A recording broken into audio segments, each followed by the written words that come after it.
as someone who's writing their novel, the thing I feel that's most important is getting genuine feedback. Now, when we're writing anything that a creative does, particularly when it comes to words on a page, it can be really difficult to face real feedback. And when I say real feedback, I'm not talking about family and friends, people who perhaps say, "Oh, that's really lovely. Oh my God, that's really good." No, what we need is genuine feedback from people who are going to tell you the truth. And I'm not talking about people who are going to be brutal, because there's no need to be brutal, but I'm talking about honest, frank feedback that enables our writing to grow. I started writing my novel 2019, about March 2019. Fortunately, I do have a proofreader and editor in the family. I'll be honest, there have been times when I have shared some of my writing with them and they've come back with some honest feedback. And my response hasn't always been pretty. Oh God, I'll be honest, my response isn't always pretty.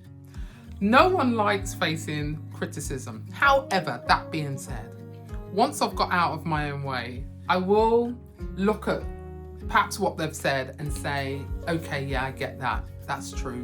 Because the first thing we tend to do, the moment someone looks at your writing, is we instantly start explaining and, oh, well, actually what's happening is, and this scene is meant to be, and what's going, you know what, when we hand our writing over for someone to read, whether it's a chapter, a scene, whatever, we need to really just let them read it.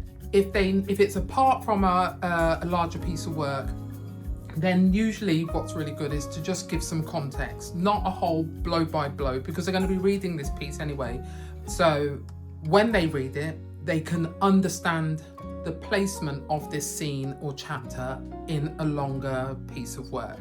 The benefit of genuine feedback, because when I say genuine, I mean you don't want feedback from family and friends.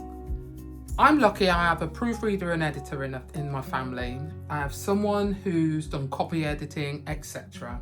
I know when I give them a piece or we discuss what I'm writing, they're going to tell me the truth. They're going to be honest. Because I'm not saying that creatives have fragile egos. It's that when you are writing, when you are putting your words on a page, you are actually putting a piece of yourself on there.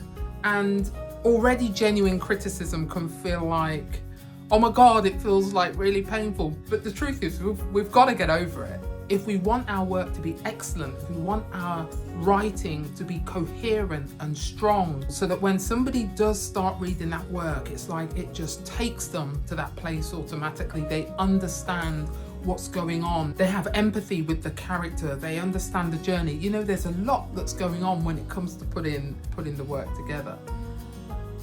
But the feedback is where we can be shown parts of our writing that isn't working. So, I mean, I'm like most people, me and my commas, I like sprinkling commas all over the place. Commas for everyone. Oh my God, I'll get there. It's all right, I'll get there. But I'm aware of that. So I see that and I get that.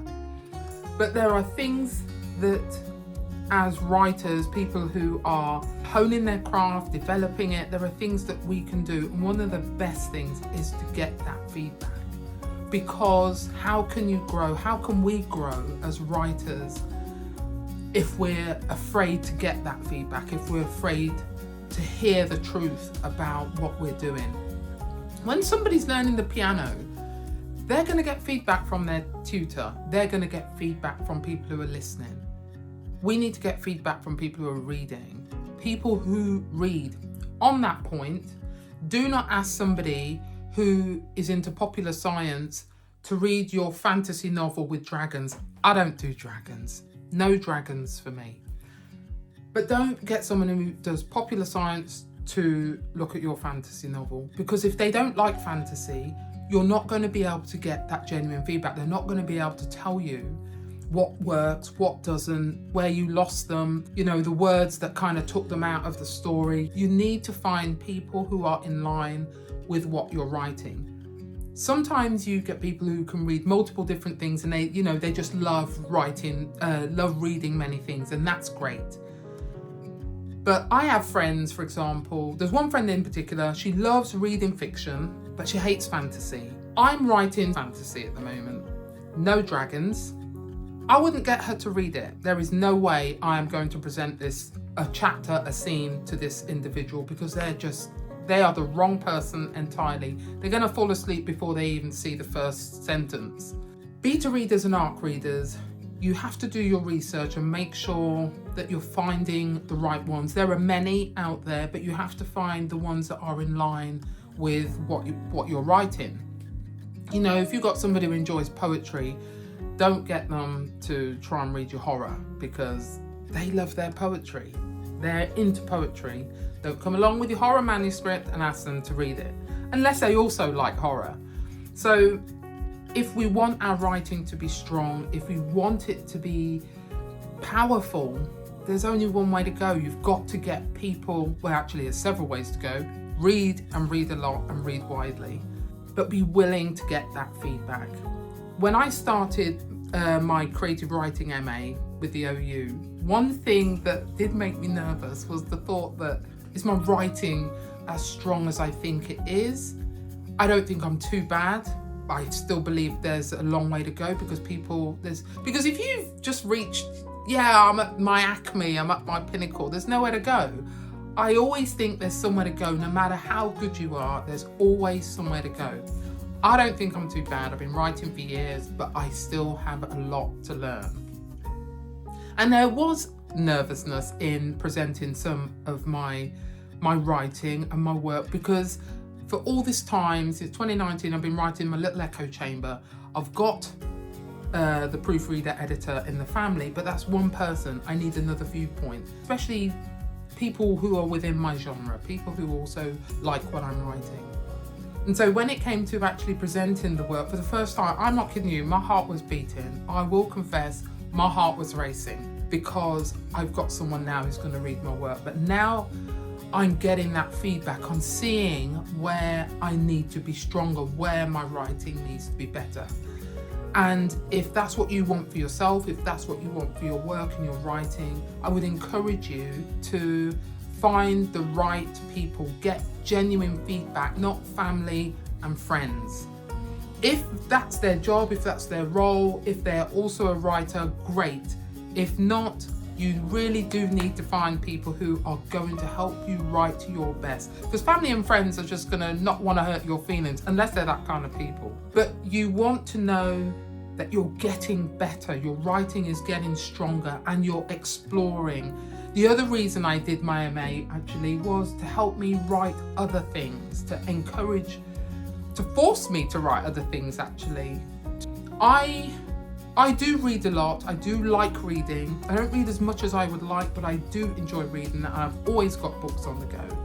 But there have been 2 or 3 books that I've read recently which have been so powerful. One book that I have had that I will never ever get rid of is Saul Stein's, it's quite an old book, I think it was 1995, I say old, 1995, Solutions for Writers by Saul Stein. That book is like my writer's Bible. It has everything in there that a writer could possibly need in terms of honing their craft.